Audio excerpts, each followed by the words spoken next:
കൊല്ലുന്നതിൽ ഒരു ക്രെഡിറ്റും ഇല്ലാത്ത കാലത്താണ് നമ്മളുള്ളത്. അല്ലാതെ 15 പേരെ കൊന്നാൽ പരമവീര ചക്രം കൊടുക്കുന്നതല്ല, കൊല്ലരുതെന്ന് പഠിപ്പിച്ചിട്ട് പിന്നെ അവനെ കൊണ്ട് എന്തിനാ വെടിവെപ്പിക്കുന്നത്? നമ്മുടെ വണ്ടി മേടിക്കേണ്ടവരാണ് അവർ, നമ്മുടെ തേങ്ങ മേടിക്കേണ്ടവരാണ്, നമ്മുടെ കുരുമുളക് മേടിക്കേണ്ടവരാണ് ഈ അന്യരെന്ന് പറയുന്നവർ. അല്ലാതെ അവരെ കീഴടക്കാനും തോപ്പിക്കാനുള്ളതല്ല. ഇനി വല്ല അങ്ങനത്തെ പ്രാകൃത വികാരം ഉണ്ടെന്നുണ്ടെങ്കിൽ ഒളിമ്പിക്സിൽ ചേരണം, ചെസ്സ് പഠിക്കണം, ഷട്ടിൽ പഠിക്കണം, തോപ്പിച്ചോ. അത്രയാണ് ആകെ ചെയ്യേണ്ടത്. ഈ വികാരം എനിക്ക് അടക്കാൻ പറ്റുന്നില്ല, അവനെ ഒന്ന് തോപ്പിക്കണമെന്ന് വിചാരിച്ചാൽ എത്രയോ സ്പോർട്സ് ലോകത്ത് വികസിപ്പിച്ചിട്ടുണ്ട്. അത് ചെയ്തങ്ങ് തോപ്പിച്ചാൽ പോരെ. അതിന് വെടിവെച്ച് കൊല്ലണം, ബോംബ് ചെയ്യണം, ദ്രോഹമല്ലേ അത് ചെയ്യും. പണ്ടാണെങ്കിൽ നമുക്ക് അറിഞ്ഞുകൂടാ.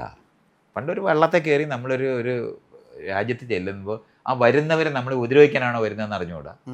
അവിടെ ഉള്ളവർ നമ്മളെ ഉപദ്രവിക്കാനാണെന്ന് വള്ളത്തിൽ വരുന്നവൻ അറിഞ്ഞുകൂടാ. അതുകൊണ്ടാണ് അന്ന് ആയുധം ഉപയോഗിച്ചിരുന്നത്. ഇന്നെന്തിനാണ്? അറിഞ്ഞുകൂടാത്തവരാണ്. പറഞ്ഞ് ഉൽപ്പാദിപ്പിച്ചുണ്ടാക്കുന്ന വികാരം മാത്രമേ ഇപ്പോൾ വിരോധങ്ങൾ. ഈ എമ്പുരാൻ്റെ റിലീസിനോടനുബന്ധിച്ച് രാജ്യസഭയിൽ ഒരു ചർച്ചയുണ്ടായപ്പോൾ ജോൺ ബ്രിട്ടാസ് പറഞ്ഞു ആ സിനിമയുടെ അകത്തൊരു മുന്നേ ഉണ്ട്, യേശുദേവനെ ചതിച്ച യൂദാസിനെ പോലെ ഒരു കഥാപാത്രമുണ്ട്, നമുക്ക് കാണാം ആ മുന്നേ ഇവിടെയും എന്ന്. അത് പക്ഷെ പിന്നീട് വലിയ ചർച്ചകൾക്ക് വഴിവെക്കുകയും സുരേഷ് ഗോപി ലോക്സഭയിൽ വിക്ഷോഭത്തോട് കൂടിയിട്ട് ഇതിനെതിരെ പ്രതികരിക്കുകയും എമ്പുരാൻ ഒരു കച്ചവടം മാത്രമാണ്, വേറൊന്നും ഉദ്ദേശിച്ചിട്ടില്ല എന്നും ഇത് മനഃപൂർവ്വം ബിസിനസ്സിന് വേണ്ടി ഉണ്ടാക്കിയ വിവാദമാണെന്ന് പ്രതികരിക്കുകയൊക്കെ ചെയ്തു. തുടർന്നും പല ഘട്ടത്തിൽ അദ്ദേഹത്തിന് വേണ്ടി ഒരു പ്രതികരണം ആരാഞ്ഞ മാധ്യമങ്ങളോടുൾപ്പെടെ അദ്ദേഹം പറഞ്ഞത് എനിക്ക് സംസാരിക്കാൻ സൗകര്യമില്ല എന്നൊക്കെയാണ്. അപ്പം അദ്ദേഹത്തിൻ്റെ വികാര വിക്ഷോഭത്തെ ഇപ്പം അത്ര നല്ല രീതിയിലല്ല ഇപ്പോൾ ചുറ്റുമുള്ള രാഷ്ട്രീയത്തെ ഉറ്റുനോക്കുന്ന ഒരു നിരീക്ഷകരൊന്നും മനസ്സിലാക്കുന്നത്. മൈത്രൻ ഈ സംഭവങ്ങൾ ശ്രദ്ധിച്ചിരുന്നോ? അയാളൊരു വിഷയമല്ല എനിക്ക്, അധമനായ ഒരു മനുഷ്യനാണ്. അയാളെ പറ്റി ഞാൻ ഡിസ്കസ് ചെയ്യാൻ തയ്യാറല്ല. എനിക്ക് അധമത്വമുള്ള ഒരാളായിട്ട് അറിയാം. അതുകൊണ്ട് അയാളുടെ ഒരു വരി പോലും ഞാൻ ഡിസ്കസ് ചെയ്തില്ല. കഴിഞ്ഞ ജന്മം ചാകത്ത് ബ്രാഹ്മണനാകണമെന്നൊക്കെ പറഞ്ഞതിനെ പറ്റി ഞാൻ എങ്ങനെയാണോ ഡിസ്കസ് ചെയ്യുന്നത്? ഇല്ല, അത്രേ പറയും. ഇത് ഞാൻ ആവശ്യത്തിൽ കവിഞ്ഞ് മിണ്ടി കഴിഞ്ഞു, ഇനി മിണ്ടുന്നില്ല. വേറെ വല്ല വിഷയം ചോദിക്കും. ഇപ്പോൾ കാശ്മീർ ഫയൽസും കേരള സ്റ്റോറിയും അജണ്ട ഉൾപ്പെടുന്ന പ്രൊപ്പഗാൻഡ സിനിമകളാണെന്ന് പറയുകയും എമ്പുരാനിൽ കാണിച്ചിട്ടുള്ള ഒരു 20 മിനിറ്റ് ഡെപ്പിക്ഷനെ ഒരു സത്യത്തിൻ്റെ മറ്റൊരു വശം കാണിക്കുകയാണെന്നും അല്ലെങ്കിൽ മനുഷ്യത്വത്തിൻ്റെ സൈഡ് ചേർന്നിട്ട് ഈ ജനറേഷന് കിട്ടിയ ഒരു ഇൻട്രൊഡക്ഷൻ ആണെന്ന് പറയുകയും ചെയ്യുന്നത്, രണ്ട് കാര്യങ്ങളും ഇപ്പോൾ ഇവിടെ പ്രൊപ്പഗാൻഡ നടക്കുകയാണെങ്കിൽ അവിടെയും പ്രൊപ്പഗാൻഡ നടക്കണ്ടേന്ന് പറയുന്നവരോട് മൈത്രേയൻ എന്താ പറയുന്നത്? ഞാൻ പറഞ്ഞ പ്രൊപ്പഗൻഡ എന്ന് പറയുന്ന സാധനം എന്താണ്? മറ്റുള്ളവരുടെ മനസ്സിനെ കീഴടക്കാൻ വേണ്ടി ചെയ്യുന്നതാണ്. അത് കാശ്മീർ ഫയൽസും ഉണ്ടാക്കിയാലും കേരള സ്റ്റോറി ഉണ്ടാക്കി വിട്ടതിനെ എതിർക്കേണ്ടതുണ്ട്. അത്രയാണ് നാല് ചെസ്സ് കളിക്കുന്ന പോലെ. അത് തോക്ക് വെച്ച് വെടിവെക്കേണ്ട കാര്യമില്ലല്ലോ. പുസ്തകങ്ങൾ എഴുതേണ്ടതുണ്ട്, സിനിമകൾ പ്രൊഡ്യൂസ് ചെയ്യേണ്ടതുണ്ട്, നാടകങ്ങൾ ചെയ്യേണ്ടതുണ്ട്. അങ്ങനെയാണ് സംസ്കാരപരമായിട്ട് എതിർക്കുന്നത്. ചെയ്യേണ്ടതാണ്. ഞാനിരുന്ന് സംസാരിക്കുന്നതിന്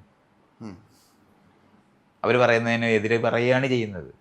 അതാണ് ആധുനിക ജനാധിപത്യ മര്യാദയുള്ള മനുഷ്യർ അവർ വയ്ക്കുന്ന ആർഗ്യുമെൻറ്റ്സിനും പകരം പറയുക എന്നുള്ളതാണ് ചെയ്യുന്നത്. അതിന് പകരം തോക്കുമായിട്ട് പോയിട്ട് വെടിവെക്കുന്നതല്ല. അത്രയേ ഉള്ളൂ. അത് നമ്മൾ ചെയ്യേണ്ടതാണ്, മറുപടി പറയേണ്ടതുണ്ട്. കോടതിയിലെ വക്കീലന്മാർ വാദിക്കത്തില്ലേ? അതാണ് അതിൻ്റെ സ്ഥലം. അത് ചെയ്യേണ്ടതാണ്. അല്ലാതെ അവർ നേരിട്ട് അങ്ങോട്ടും ഇങ്ങോട്ടും വെട്ടിച്ചാകുന്നതിനല്ലല്ലോ നമ്മൾ പറയുന്നത്. കേസ് കൊണ്ടുപോയി കൊടുക്കാനല്ലേ പറയുന്നത്. അതാണ് ജനാധിപത്യ മര്യാദ. അഭിപ്രായ വ്യത്യാസമുണ്ട്, താല്പര്യങ്ങൾ വ്യത്യാസമുണ്ട്. ഈ റോഡിൻ അതിൽ നിൽക്കുന്ന മരം എൻ്റേതാണെന്ന് പറയുന്നതിനകത്ത് തച്ചോളിയോ തന്നെയും ആരംഭ ചെയ്തവരും വിളിച്ച് അങ്ങോട്ടും ഇങ്ങോട്ടും വെട്ടി ഗുണ്ടാസംഘം പോലെ അങ്ങോട്ടും ഇങ്ങോട്ടും വെട്ടിച്ചാകുന്നതിനല്ല. കോടതിയിൽ കേസ് കൊടുക്കുകയാണ് നമ്മൾ ചെയ്യുന്നത്. എന്നിട്ട് അവർ വന്ന് അളന്ന് നോക്കിയിട്ട് ഇത് എവിടെയാണെന്ന് തീരുമാനിക്കും. ആരെയും കൊല്ലേണ്ട കാര്യമില്ല. അതാണ് ചെയ്യേണ്ടത്. അതുകൊണ്ട് സിനിമ എടുത്താൽ സിനിമയ്ക്ക് പകരം സിനിമ എടുക്കുക എന്നുള്ളത് തന്നെയാണ് ചെയ്യേണ്ടത്. അല്ലാതെ തിയേറ്റർ കത്തിക്കുകയും വെടിവെക്കുകയും അവരെ വഴിയിലിട്ട് തല്ലുകയും ചെയ്യുന്നതല്ല. കാശ്മീർ ഫയൽസ് എടുക്കാം. അപ്പോൾ കാശ്മീരി പണ്ഡിറ്റുകൾ കൂട്ടക്കൊല ചെയ്യപ്പെടുകയും അവിടെ വലിയ മരണങ്ങൾ ഉണ്ടാവുകയും ചെയ്തിട്ടുണ്ട്. ഒരു യാഥാർത്ഥ്യം അവിടെ ഉണ്ടല്ലോ. അപ്പോൾ അതിനെടുത്ത് സിനിമ ചെയ്യുന്നത് എങ്ങനെയാണ് പ്രൊപ്പഗാൻഡ സിനിമയാവുക? അവിടുത്തെ പണ്ഡിറ്റുകളായിരുന്ന ആൾക്കാർ എന്താ ചെയ്തിരുന്നതെന്ന് ആരും ചോദിക്കത്തില്ല. ഒരു സൈഡ് ഓക്കെ. ഇപ്പോൾ ഇവിടെ മലബാർ കലാപം നടക്കുന്ന അവിടെ കർഷക സമരമായിരുന്നു എന്നുള്ള ഒരു വശവും നമ്മളതിനകത്ത് കാണേണ്ടതുണ്ട്. അല്ലാതെ അത് ജാതി സമരം മാത്രമല്ല. അങ്ങനെയാണ് ആ കാര്യങ്ങൾ വിശദീകരിക്കപ്പെടുന്നത്. ഇപ്പം ഫ്രഞ്ച് റവല്യൂഷനകത്ത് ഇഷ്ടം പേരെ ഗില്ലറ്റിൻ ചെയ്തിട്ടില്ലേ? ഉം. പക്ഷെ ഗില്ലറ്റിൻ ചെയ്യുന്നിടത്ത് എത്തുന്നത് എങ്ങനെയാണെന്നുള്ള കാര്യം പറയണ്ടേ? സാധാരണ ആൾക്കാർ എങ്ങനെയാണ് അവിടുത്തെ പ്രഭുക്കന്മാരെ കൊല്ലാൻ തീരുമാനിച്ചത്? If they don't have bread let them eat cake എന്ന് പറഞ്ഞിട്ടുള്ള വിദ്വാന്മാരാണത്. അപ്പോൾ അവരെ കൊന്നുപോകുന്നിടത്ത് മനുഷ്യർ എത്തിച്ചേരാതിരിക്കുന്നതിന് വേണ്ടിയാണ് എല്ലാ വശവും പറയേണ്ടി വരുന്നത്. പക്ഷേ ഒരു വശത്തിനകത്ത് മാത്രം പറയപ്പെടുന്ന കഥയ്ക്കകത്താണ് നമ്മൾ ഈ ആഫ്രിക്കയിലുള്ള ആൾക്കാർ നമ്മളെ സൂപ്പിട്ട് കുടിക്കുന്നവരാണെന്ന് പ്രചരിപ്പിച്ചിട്ടുള്ളത്. ഇപ്പോൾ നമുക്കറിയാം അങ്ങനെ അല്ല അത് പറയേണ്ടത്. അപ്പോൾ അത് പറയേണ്ടത് ആശയപരമായി അങ്ങോട്ടും ഇങ്ങോട്ടും അവരുടെ താല്പര്യങ്ങളെ സംരക്ഷിക്കുന്ന നിലവാരത്തിലും അത് വിശദമാക്കാനുള്ള അവകാശം മനുഷ്യർക്കുണ്ട്. അതുകൊണ്ടാണ് അത് നിരോധിച്ചുകൂടാത്തത്. ഇപ്പോൾ കാശ്മീർ ഫയൽസ് നമ്മൾ നിരോധിക്കുന്നില്ലല്ലോ. പക്ഷെ നമുക്ക് ആഹ്വാനം കൊടുക്കാം, കാണരുതെന്ന് പറയാം. നിങ്ങളുടെ മനസ്സിനെ മാറ്റാൻ വേണ്ടി ഉണ്ടാക്കുന്നതാണ്, അത് കേൾക്കരുതെന്ന് പറയാം. അത് പറയാനുള്ളത് അല്ല. തിയേറ്റർ കത്തിച്ചുകൂടെ, സിനിമ എടുക്കരുതെന്ന് പറഞ്ഞുകൂടെ, സെൽഫ് സെൻസറിങ് ആകാം. അല്ലാതെ ഞാൻ ഈ ഗവൺമെൻറ് വയ്ക്കുന്ന സെൻസർഷിപ്പിനോട് യോജിക്കത്തില്ല. ഞാൻ സംസാരിക്കുന്ന സമയത്ത് മറ്റുള്ളവരെ ആക്രമിക്കാൻ പറയുന്ന വരികൾ പറയരുതെന്ന് പറയേണ്ട ഒരു സ്ഥലമുണ്ട്, പക്ഷെ എതിർക്കേണ്ടതുണ്ട്. നമ്മുടെ മണ്ടയിൽ ഒരാൾ ഇരിക്കാൻ പോകുന്ന സമയത്ത് ഞാനിവിടെ ഇരിക്കുന്നു എന്ന് പറയണ്ടേ? അത് പറയണ്ടുണ്ട്. റെസിസ്റ്റ് ചെയ്യേണ്ടതുണ്ട്, കുതറേണ്ടതുണ്ട്. അതെങ്ങനെയാണെന്ന് ചോദിച്ചാൽ, നമ്മൾ രണ്ടുപേരും കൂടെ റോഡിൽ കൂടെ നടന്നു പോകുമ്പോൾ നല്ല ഒരു പുൽമേട് കാണും. അപ്പോൾ നമുക്ക് പറയാം ഇവിടെ ഇരുന്ന് കുളിര് നല്ല കാറ്റൊക്കെ കൊണ്ടിരിക്കാമെന്ന്. ഇരിക്കാൻ പോകുമ്പോൾ ഇയാൾ പറയും തൊട്ടാവാടി എന്ന് പറയത്തില്ല. എന്ന് ഞാൻ എൻ്റെ മണ്ടയിലിരിക്കുന്നത് അത്രയും ചെയ്യേണ്ടതുണ്ട്. തൊട്ടാവാടി വരെ ഒന്ന് നമ്മളെ ഓടിച്ചിട്ട് കുത്തിയോ? അതിൻ്റെ മണ്ടയിലിരുന്ന മുള്ളുകൊള്ളും എന്ന് പറയുന്ന അത്തരം റെസിസ്റ്റൻസ് നമുക്ക് ചെയ്യാൻ അവകാശമുണ്ട്. അത് മണ്ടയിലിരിക്കാൻ പോകുമ്പോൾ ഇപ്പം നമ്മൾ കൂരി കുത്തുന്നു എന്ന് പറയത്തില്ലേ? കൂരിയെ എപ്പോഴാണ് കുത്തുന്നത്? ഇയാളെ നമ്മൾ രണ്ടുപേരും കൂടെ റോഡിൽ കൂടെ നടക്കുമ്പോൾ അല്ലെങ്കിൽ വെള്ളത്തിൽ ഇറങ്ങുമ്പോൾ അത് ഓടി വന്ന് കുത്തുന്നുണ്ടോ? ഇല്ല. അതിനെ പിടിക്കാൻ നോക്കുമ്പോഴാണ് അത്രയും ചെയ്യുന്നത്. അതുപോലെയാണ് ഈ വിഷയങ്ങൾ മനസ്സിലാക്കുന്നത്. ഇപ്പം ഞാൻ എൻ്റെ അടുത്ത് ആൾക്കാർ സംസാരിക്കുന്ന സമയത്ത് ഞാൻ കുതിറും. അവർക്ക് ആവശ്യമുള്ള എന്നിൽ നിന്ന് വാങ്ങിച്ചെടുക്കാൻ ശ്രമിച്ചാൽ കുതിറും. അത്തരം റെസിസ്റ്റൻസ് നമ്മൾക്ക് ചെയ്യേണ്ടതുണ്ട്. അല്ലാതെ പഞ്ചപുച്ഛം അടക്കിയിരിക്കുന്നതല്ല. തൊട്ടാവാടിയുടെ പ്രതിഷേധം വേണം. നമ്മളാണെങ്കിൽ 2 പേര് പ്രണയക്കാർ നിൽക്കുകയാണെന്നുണ്ടെങ്കിൽ അവിടെ നിൽക്കുന്ന മുഴുവൻ ചെടിയുടെ ഇല പറിക്കും, ഇല്ലേ? കാര്യം പറഞ്ഞുകൊണ്ടിരിക്കുന്നതാണെങ്കിൽ അവിടുത്തെ അത് ഇങ്ങനെ ഞുള്ളിക്കൊണ്ടിരിക്കും. ചെറുതണമാണ് അവിടെ നിൽക്കുന്നതെങ്കിൽ പറിക്കുമോ? ഇല്ല. അത്രേ ഉള്ളൂ. അത്രയും ചെയ്യേണ്ടതുണ്ട്. ഇതുപോലുള്ള റെസിസ്റ്റൻസിൻ്റെ സ്ഥലവും ഓടിച്ചിട്ട് കുത്തുന്നതും രണ്ടും തമ്മിൽ വ്യത്യാസമുണ്ട്. അത്രയും നമ്മൾ അറിയണം. നമ്മൾ റെസിസ്റ്റ് ചെയ്യേണ്ട ലോകങ്ങൾ, അവിടെയാണ് ഈ പ്രചാരണത്തിൻ്റെ സ്ഥലങ്ങൾ വരുന്നത്. നമ്മുടെ വശം പറയാനുള്ളതുണ്ട്. വിചാരണ നടത്തുന്നതിനാണ് കോടതിയിൽ. രണ്ടുപേരും കക്ഷികളായിട്ട് വരുന്നില്ലേ? തെറ്റുകാരാണെന്ന് ആദ്യമേ അറിയാമെങ്കിൽ പിന്നെ എന്തിനാണ് വിചാരണ? അപ്പോഴാണ് എൻ്റെ ഈ ഏരിയകൾ മുഴുവൻ ചർച്ച ചെയ്യപ്പെടേണ്ടി വരും.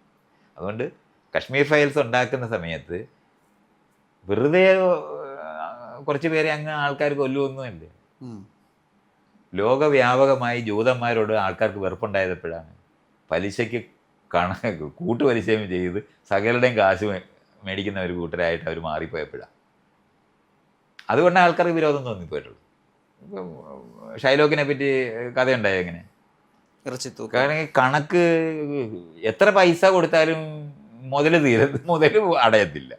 ഇതൊരു പ്രശ്നമായിട്ട് ആൾക്കാർ അനുഭവിക്കുന്നുണ്ട്. സകല ബാങ്ക് നടത്തുന്നത് ജൂതന്മാരായി. ഇപ്പോൾ യൂറോപ്പ് മുഴുവനുണ്ട്. ഇതിനെ വേൾഡ് ബാങ്കിൻ്റെ മുഴുവൻ പണവും ജൂതന്മാരുടെ. അപ്പോൾ ആളുകൾക്ക് സ്വാഭാവികമായിട്ട് ഈ കണക്കറിഞ്ഞൂടാത്തവരുടെ അടുത്ത് എത്ര കൂട്ടുപലിശ എന്ന് പറയുന്ന സംഭവം വന്നവിടെ പണി കഴിഞ്ഞു പോയി ആൾക്കാർ. ഇങ്ങനത്തെ വെറുപ്പുകളുണ്ട്. ഈ ഏരിയകൾ നമ്മൾ പറയാതെ ഒരു ദിവസം ആൾക്കാരോട് വിരോധം ഉണ്ടാകുകയല്ല ആൾക്കാർക്ക് ചെയ്തത്. അപ്പോൾ ഈ ഏരിയകൾ പറയപ്പെടേണ്ടി വരും. ഈ പണ്ഡിറ്റുകളോടൊപ്പം വിരോധം ഉണ്ടാവുക, ആളുകൾക്ക് വിരോധം ഉണ്ടായി. ആ വിരോധം ഉണ്ടാകുന്ന അവർ പണ്ഡിറ്റുകളായിട്ട് തന്നെ ഇരിക്കുന്നതുകൊണ്ട് തന്നെയാണ്. മറ്റുള്ളവരെ ഭരിക്കുന്നവർ തന്നെയാണ് അവർ. നമുക്ക് ഇവിടെ ആൾക്കാർ ബ്രാഹ്മണ വിരോധം, അവർ ബ്രാഹ്മണന്മാരെ ആരെ നേരിട്ട് വല്ലവരും വെട്ടിക്കൊന്നോ? നല്ല സൂത്രശാലികളായ ആൾക്കാരാണ്. ഒരായുധം എടുക്കാതെ എല്ലാവരെയും ഭരിക്കാൻ അറിയുന്നവരവർ. മനുഷ്യരുടെ മനസ്സ് കവരാൻ അറിയുന്ന തരത്തിലുള്ള ടെക്നിക്കുകൾ അവർക്ക് ഉപയോഗിക്കാൻ അറിയുന്നവർ തന്നെയാണ്. സകല ബാങ്കിനകത്ത് സകല ജഡ്ജിമാരും ബ്രാഹ്മണരായ എങ്ങനെയാണ്? നിങ്ങൾ വെറുതെ നോക്കിയാൽ മതി. അതുകൊണ്ടാണ് നമ്മൾ അത് തിരിച്ചറിയേണ്ടത്. അതുകൊണ്ട് അവർ വയലൻ്റ് അല്ലെന്ന് പറഞ്ഞാൽ വളരെ സൂക്ഷ്മമായി മറ്റുള്ളവരുടെ മേളിൽ ആധിപത്യം ഉണ്ടാക്കാൻ അറിയുന്നവർ തന്നെയാണ് അവർ. അങ്ങനത്തെ ഒരു സ്ഥലം ഇതിനകത്തല്ല നിർത്തും. ആ ഏരിയകൾ പറയപ്പെടേണ്ടി വരും. ഞാൻ നേരത്തെ പറഞ്ഞല്ലേ, 100 രൂപ കടം ചോദിച്ച് മേടിച്ചു, 5 രൂപ പലിശയ്ക്ക് തരാമെന്ന് പറയുന്നത് സമ്മതിച്ചു, അതും സമ്മതിച്ചിട്ടുണ്ട്. പക്ഷെ അതുകൊണ്ട് അവിടെ ചെല്ലുന്ന സമയത്ത് നമുക്കറിഞ്ഞുകൂടാത്ത കുറേ കണക്ക് പറഞ്ഞിട്ട് 5 പകരം 10 രൂപ കൊടുക്കാൻ ബാധ്യത വരുമ്പോൾ നമുക്ക് പ്രശ്നം ഉണ്ടാകും. ഇത് കുറേ നാളാകുമ്പോഴത്തേനും വിഷമിക്കും നമ്മൾ. ആൾക്കാർക്ക് യഥാർത്ഥത്തിൽ വിരോധം ഉണ്ടാകും. അങ്ങനത്തെ വിരോധം ബിൽഡ് ചെയ്തുണ്ടാക്കുന്ന ഒരു ലോകമാണ് അത്.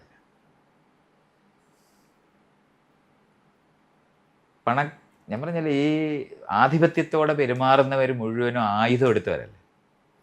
തന്ത്രശാലികളായവർ ആയുധം എടുത്തവരെ ഉപയോഗിച്ച് അതും ചെയ്യുന്നവരായി. ഇവരുടെ എല്ലാ ഉപദേശകന്മാരെല്ലാവരും ആരായിരുന്നു നോക്കിയാൽ മതി. ഈ വെട്ടിക്കൊല്ലുന്നവൻ്റെ ഉപദേശകന്മാർ മുഴുവൻ ഈ ആൾക്കാരാണ്, ഈ തന്ത്രശാലികളാണ്. അങ്ങനെ ഉണ്ടാക്കുന്ന വിരോധങ്ങളുണ്ട്. അതൊക്കെ നമ്മൾ ഇതുപോലെ പറയാൻ ബാധ്യത വരും. നേരത്തെ പറഞ്ഞില്ലേ, സിനിമയെ ഞാൻ എടുത്തിട്ടുള്ളൂ, ഞാൻ നോവലേ എഴുതിയിട്ടുള്ളൂ, ഞാൻ ആരെയും ഉപദ്രവിക്കാൻ നടന്നിട്ടില്ലെന്ന് പറയുമ്പം അതിനകത്തൂടെ വെറുപ്പ് പഠിപ്പിക്കുന്ന സാധനങ്ങളുണ്ട്. അപ്പോഴാണ് നമ്മൾ എതിർക്കുന്നത്.